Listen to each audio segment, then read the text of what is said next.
Alero. I'm Ollie, guys. Hello. Hey, guys. And we are bringing to you Married at First Sight, Season 12, Episode 13. I don't even know what that is, but if that was a meaning for cancelled, guys, that's what I was going for. I don't know what that meant, but I just cancelled. The old season, we need to put it in the trash. Throw it in the trash. I'm telling you right now, find a good trash, find the bottom of the trash, and just dump it in. This episode was titled Unanswered Questions.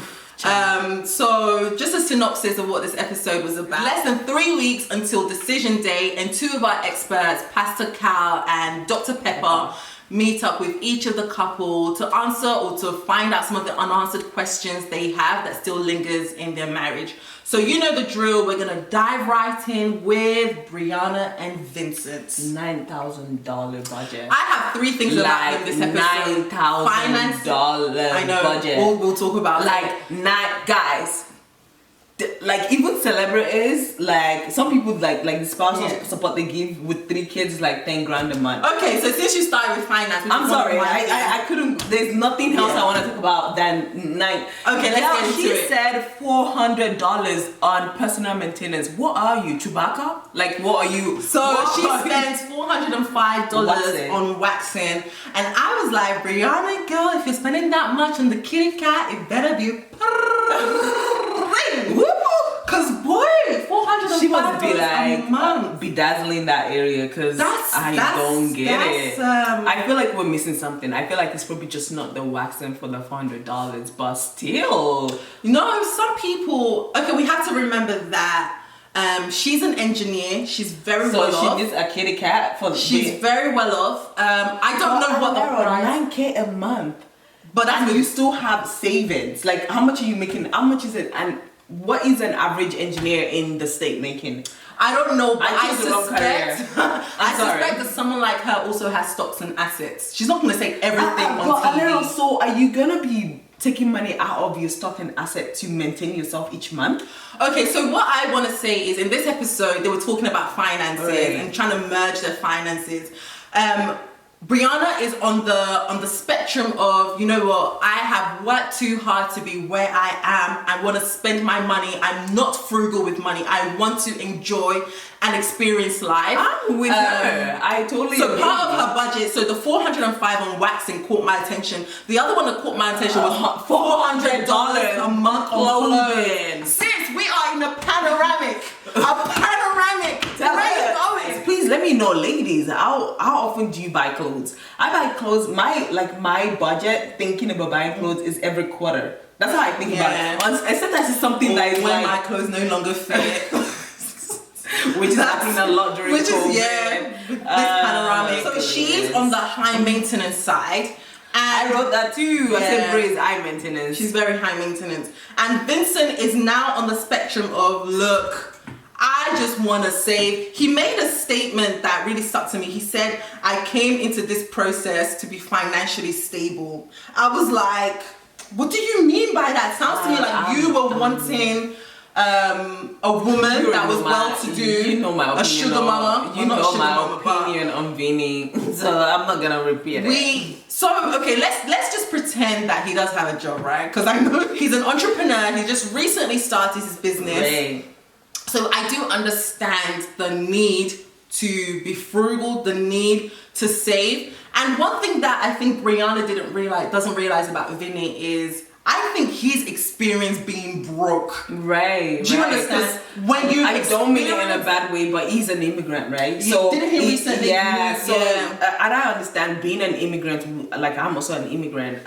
You come in with that perspective of, I do want to do better, you know what I mean? And I want to build foundational wealth. So, we're not like, we don't think in a way where it's like, whatever I make now, I'm eating all of it. You're thinking about a long-term saving, and probably he has to go back home. He probably still has definitely. He has so many other things. So he knows like $9,000 a month. Probably that's how much somebody in the country when they convert correct me if I'm wrong. Isn't Atlanta one of the more affordable cities to live in? Like, people buy houses for cheaper. It's not that expensive. So but it could be the area, and they want to stay in high-rise buildings. So I'm thinking they're like fancy Atlanta. So they're not like. But remember, this is over 9K. It's not even 9K. This is over 9K with her cutting back on her budget. So if she had said the actual budget, I thought there would be a mortgage in there, guys. There was no mortgage. It was rent. It was rent. And then secondly, this is over 9K without kids. This is 2 single people. Imagine if you had childcare in there. So they're talking about 15 grand. I feel like they need to find a happy medium, because I completely agree with her, because there's no point working yourself to the bone and you're not enjoying. Remember, we used to be like, we're always working, saving, and not enjoying life. Not enjoying that. So I'm still of the understanding that that I agree with you and I agree with her. You have to enjoy your money. Why are you gonna be working? Like, work is so ethic. You're doing 8-10 hours there, and you know, I do agree with you. I just think that they need to find an happy medium, and I think when you're not in a relationship, you need to understand what your financial goals are. You know what? I'm actually happy that they're having this conversation and having disagreement, because for me, my apprehension watching them throughout the season is that I felt like they were still in a bubble. They were not having those deep conversations. So for me, I think that they just need to find a happy medium of, we should save for a rainy day, because Brianna, the world is unpredictable. You have a nice job at the moment, but anything could happen. Nobody's indisposable. Right. Your company could lay you off. Anything can happen. I'm still stuck on 9 grand, guys.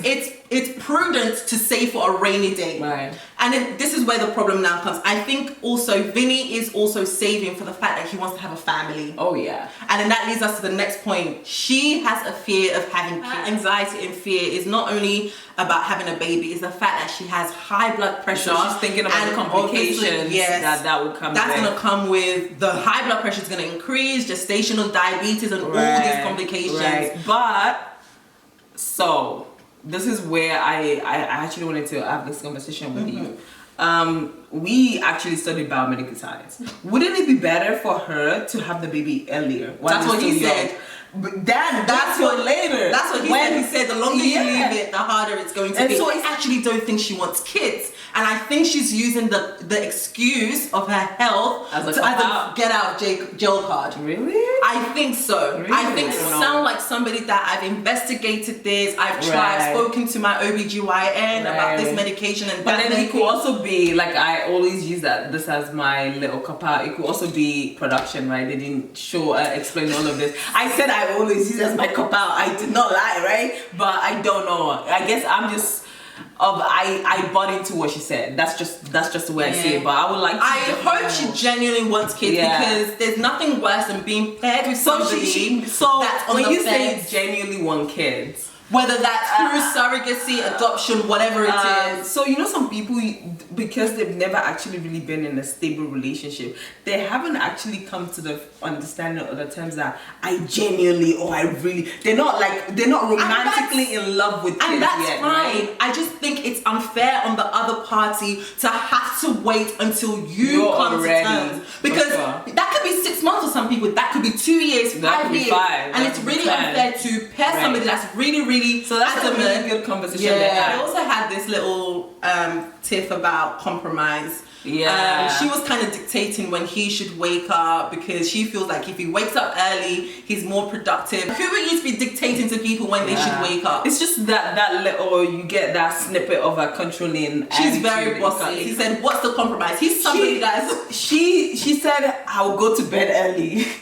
And then he repeated the question again. Like, what's your compromise? Yeah, I'll go to bed. She said, "We'll go to bed." And then he repeated the question again. What's your compromise? She said, "We'll go to bed." So he was so tone deaf in the confessional. He was like, he's married to somebody that doesn't understand compromise. She didn't. I was like, sis, you didn't hear. What are you doing differently? That's the question he's asking. Like, what part are you playing differently? She's like, yeah. We'll go to bed. I'm gonna go to bed early. It sounds like you've been going to bed early before. Alright, so that's all I have for Brianna and Vincent. That was hilarious. I think moving on, let's go to Eric and Ginny. Okay. So in this episode, Virginia's sister Jennifer, I love her, came through. they did the whole small talk, and then Eric now finds an excuse to excuse himself with the kids, and she was like, "Can I trust him?" That's why I wanted to bring it out. So when Eric goes to walk the dog, he takes Jennifer's kids with him, the 2 boys that she brought along, and then Jennifer now asks Virginia, "Can I trust my kids with him?" I was like, ooh, good sis. Virginia hesitated. She paused. Guys, I'm telling you, she paused for like a good 10 seconds. And then she finally gives a fluff excuse, like, "I've not really seen him with kids, so I don't really know." Girl, that means you don't trust him. That's a red flag. You don't trust him. No, but then it could be, so, which leads back to when they had the meeting with Dr. Pepper, right? It could be that what we were saying last week is like, the way he treats a dog is what she's using to project to how he treats kids or something like that. She's about Eric meeting with Dr. Pepper. Yeah. So she brought up the question about the dog. She said, "Why do you need to be the dog's dad? What if it was a child from a previous marriage and you want to take an equal part in that child's life?" That's not okay. Dr. Pepper.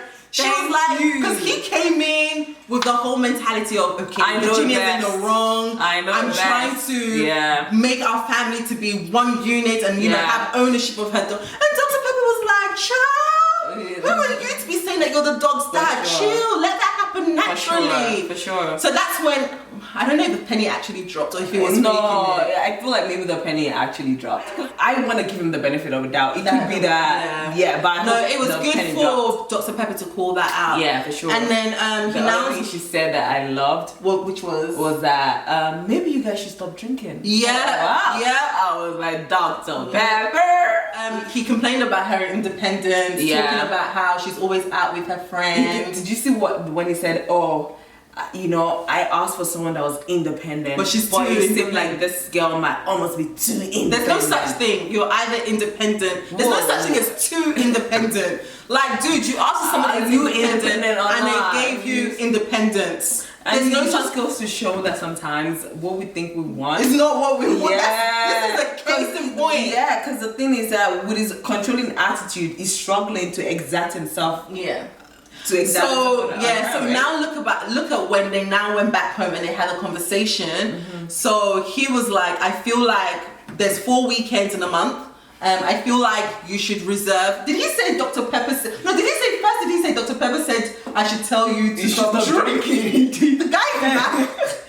It's like when you go outside and you say, "Mommy is calling you." Mommy is calling you. And you know mommy said both of you should come inside and watch the play. Dr. Pepper didn't say tell her I said.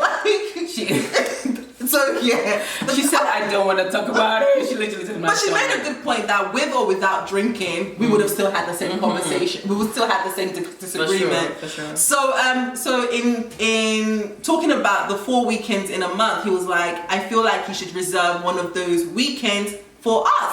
Understandably.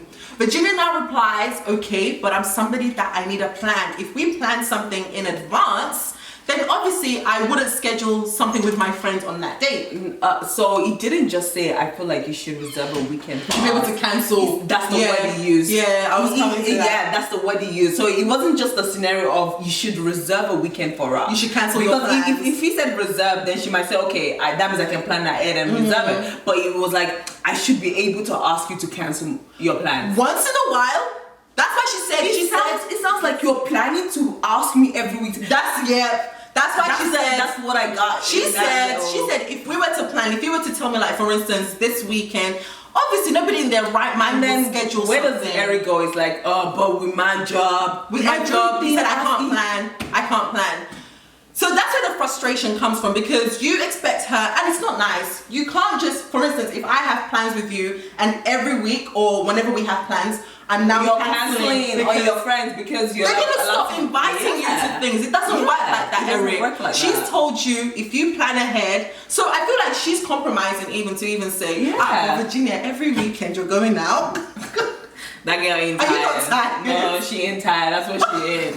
She sure ain't tired. But the thing is, like, just let her know. And why do you feel like?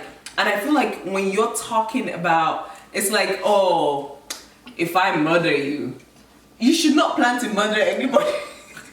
Even when you mistakenly murder people, it's a problem.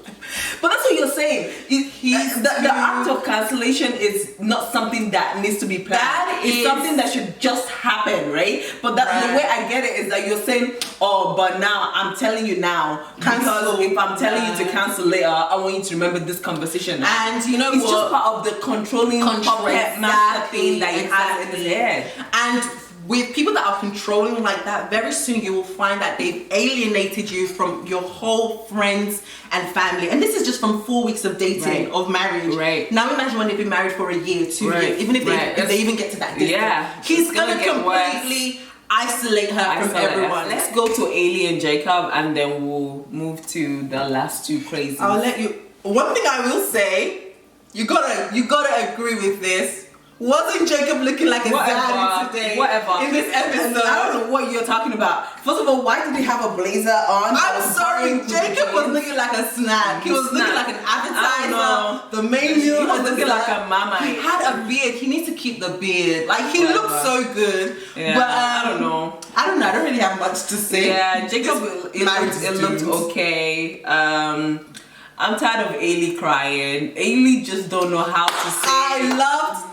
Sorry to cut you off. Go on. When okay. Dr. Pepper was like, so Dr. Pepper met with Hailey, and Hailey was now talking about how much she's tried and blah blah blah blah blah blah. And then Dr. Pepper was like, but it seems like Jacob is the one that has been making all the changes. And then they now have a montage of flashbacks of all the times Jacob has compromised on her behalf. And so, as Dr. Pepper, do you feel like when you're filming this show, do you feel like they like a lot of them are delusional? Do you feel like you lose every sense of like what's it called when reality? Like that ability for you to self-check yourself. Because I feel like when you're in the front of the camera, maybe they think it's in her own little way, she thinks she's been trying. You know, she's gonna say she bought him clothes. She hasn't done anything. Like it was just last episode that I actually felt like for the first time that I saw an effort and Dr. Pepper made a very good point that it looks like you want a husband to fit your lifestyle. Sure. You want an insert husband, and that reminds me of Olivia and Brent last season. Was it last season or 2 seasons ago? Last season. Where she wanted Brett to fit her lifestyle. Like she didn't want to make any concessions or any compromise. This is my way. And I want to fit. So I agree with that a little bit, but honestly, moving away from last weekend, kind of the revelation I had is that these two people, they're doomed. They're just not. They don't sync. They just don't. It doesn't. I agree. What she vibes with and what she enjoys is not what he does. What he enjoys. So it's like vice versa. It just doesn't work. It doesn't. That's what it is, right? So there is the need to try and to do anything on both their part. They look exhausted. In this episode, I can tell that they both look exhausted from the whole process and the whole talking about. No, definitely. I'll be exhausted talking about my feelings every week too. Like, I just want to feel it. I don't want to have to analyze how I'm feeling every moment. And it's a bit tiring too. After they came back from their respective meetings with the expert, I was like, really, just speak to this guy. Just keep him. Just honest. That's the only thing I was thinking. I was like, just keep him. Because when she asked them, do you feel like we're compatible? I was like, I feel like if you want it to work, we're gonna have a marriage. That's all I feel. Yeah. And he kept on saying that, I feel like this is my last chance of love. I was like, no, Jacob. Like, if it doesn't work out, trust me. Now that you've been on this show, the floodgates. I'm married. I don't know. Michael Bambi. I like to elevate people. I like to elevate. And since he's got a beard is my thing. Is a thing. So don't go in that DM. Don't got me dropping beard gang. Beard gang. Moving on. Do you want to go to delusional or just the shenanigan? Wait, let's go to delusional. Uncle Ryan. Uncle Ryan. That's what I got for you. Like, why? Why are you guys? Wait, what was that hat he was wearing? That's what I really I don't know, the mustache as well. Mustache, I don't know what's I feel like, so it reminds me of criminals before they get caught by the police. Sure. They've already said, okay, this is our story. Sure. This is a story we're going to stick to. Yeah, That's what it felt like with Ryan and Clara. Sure.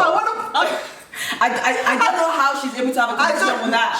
Sure. Like even even the I don't know who met with who at this point. They were like they're very agreeable. Like sure. Like Pastor Cal was just looking. So Ryan met with Pastor Cal. Ryan, let me just confirm. Yeah. No, sorry. Ryan met with Dr. Pepper and Clara met with Pastor Cal. Yeah. So Ryan rates their marriage 10 out of 10. As you said, like people that corroborated their stories are so good. They've killed the person. The person is in the basement, but I've used this person before. Be like, and their alibi matches word when I tell you airtight alibi. That's what they were. So Ryan meets with Dr. Pepper and Clara meets with Pastor Cal. Both of them rate their marriage 10 out of 10, and I'm like, it behooves me, Clara. I can understand Ryan possibly. That's why I'm telling you last week that when you said his EQ is low, I don't necessarily think that. I don't think his EQ is low anymore. Yeah, because she sells it so good. Girl, you said your marriage is perfect. You sat there and you said your marriage is 10 Pastor out of 10. Cal took his glasses off. In the confessional, she was like, there's no marriage that's 10 out of 10. No marriage is perfect. And when you're in a marriage and both of you can't be honest about your feelings, there's a big problem. Because he now, First of all, you don't even need to say you're not even being, there's already big issues on the ground. First of all, you're not having sex. He's never said I love you. Those enough should be minus points. So where are you getting your 10? Where you getting your 10 from? I was like, I'm dumbfounded. Where did you get the 10 I don't know. Did you forget to put the minus in front of the 10? Minus 10? I was just so confused. Yeah. So she now talks about, what else did she talk about with Pastor Cal? Then Pastor Cal started poking at 10. She was like, oh, so if you never have sex, are you happy with that? She said no. So how is still 10? That's already minus 10. Another thing that she pointed out is that she's actually in love with Ryan, I was but like, too how? afraid to tell him But because she feels wonder like that how? would push him away. When did they fall in love? No, but then the thing with Clara, it seems like she doesn't need substance to fall in love with you. Clara is in love with teenies. She probably she doesn't need substance. If we've looked at what she said over the course of the show, she doesn't need much to fall in love with you. What I got away from this is that I don't know if we're seeing this authentic couple on camera. Either in a good way or a bad way. Maybe they're doing behind work or they're doing nothing. I feel like these people are actually, we're not seeing the real. I don't even think they're doing behind work, because what she's saying in her confessionals doesn't match up. Because even if they're doing behind work, you should see the confessionals. You should see the progress. Definitely. I don't know what it is. So for me, I was a bit concerned that you cannot even be honest with your partner about how you feel that you're in love with them, because you feel like that will push them away. When Ryan meets with Dr. Pepper, the issue of intercourse also comes up, and she was like, how does Clara feel about that? He was like, oh, I should ask her. He said, I don't know, I should probably dig deeper about that. Low EQ have a lot, or they're on different books, not even the same pages, different books. So when it comes to spirituality, she doesn't want to force her kids to be raised in a church. She said that her dad never went to church, and her parents have been married for 30 years, so she thinks it can work for them. And when they'll cross that bridge when it comes to it, so they didn't even make a but then decision. she left there. She said, oh, she kind of like threw the question back at him, like, what do you think? And he didn't say anything. He didn't say anything. He just said, but then the confession was like, well, that's something that would not work for me. He did say something. So none of these why couples, are we not talking about apart from Virginia, to be honest, none of these couples are actually saying their true feelings. This Ryan and Clara, guys, I have no words. I was just like, y'all are a couple of BS's. It was so frustrating to watch, because I was just like, what are you, like, I don't know, like, are you just here to fool us? The other thing, it's like they feel like it's a competition. I feel like Ryan thinks it's a competition and the prize is best husband. Ryan does think it's he said it last week. He said, I'm the best husband. What are you talking about? He thinks it's a competition. I had to go watch that again. You're really in an alternate universe. So the whole thing about religion, they're not even compatible in that regard. And I feel like there's just certain deal breakers. There's things that you cannot compromise on. Children, religion, what's the other one? Children, your gender, like if your partner wakes up. There's just certain deal breakers, right? and religion is just one of them. Yeah, religion is just one of them. He now brings up this conversation about intercourse, right? And it was this is what frustrated me. She hates us delusionalism. It's not a word, but she hates it. She was like, "Oh, I'm a little." I was like, "Sis, there should be no little. You're big time. If there was a thing called sexual frustration, it would look like you." But what annoys me was she just said, "I'm sexually frustrated." She said, "I'm a little bit sexually frustrated." Yeah. But that's not really how you're feeling. That's not really how you're feeling. We know that. Because you can be sexually frustrated but still be happy. You're not happy. I wanted her to be like, I'm sexually frustrated and this is what not having sex is doing to me. I feel rejected. I feel unwanted. I feel this. I feel that. That's what she should have said. And then she should have said all of that and said that. And I know that you need some kind of romantic feeling to get to that part. Yeah. But I also need sex. So how to get out to be there. So that's the conversation that he can be like, okay, so now I know that you're feeling rejected, we can now do, even if we're not having sex, we can now do this, that, so that uncertain feeling that you're having. Guys, I'm tired. I'm done with that. And then she asked him, when do you think we'll be able to have sex? It was like, I don't know. And she left it at that. I would be like, Ryan, I need sex now. With these two, they're just lying to themselves. I do actually think they'll stay together for decision day. And after that, I don't think, I think if we look 6 months down the line, I don't think they're still together today.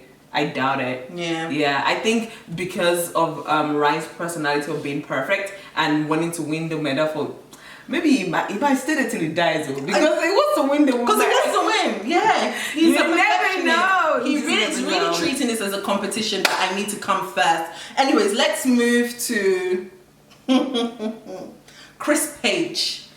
Dumb, and at this point, I don't even know if I want to do this. I don't even know now. Guys, when I tell you, Chris made my blood boil this episode. He made my, oh God, I was like, Lord Jesus, thank you that I'm saved, because I've never been to someone's DM. I wanted to curse him out. Seriously, I've never done that. I wanted to curse him out. I was actually on the verge this time around and be like, Mr. Amster looking face, you have the audacity to talk about someone else's face. So he meets with Pascal. This man was like an hour late for his meeting. Yeah, he was. He has no respect for anyone. No. You have no respect for anyone. That's what tells me.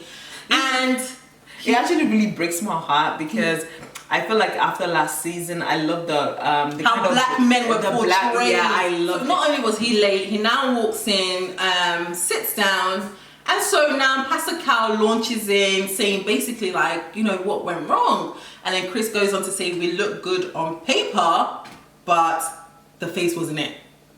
The face wasn't it.